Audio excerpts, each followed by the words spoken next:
Как един владетел променя съдбата на цял народ? Борис Пол, управлявал България през ТАТ век, взема решение, което завинаги преобразява българската идентичност и история. През 864 година той въвежда християнството като официална религия, слагайки край на вековните езически вярвания и традиции.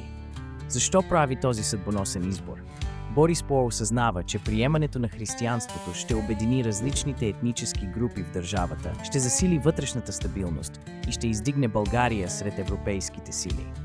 Този акт не минава без съпротива. Избухва бунт, но владетелят не отстъпва и с твърдост налага новата вяра.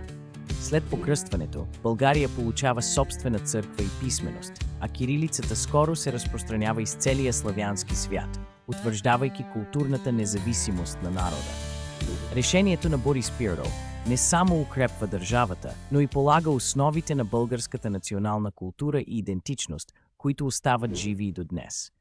Днес го помним като покръстител, владетелят, който избира бъдещето пред миналото и превръща България в европейска християнска държава с дълбоки корени и значимо място в историята.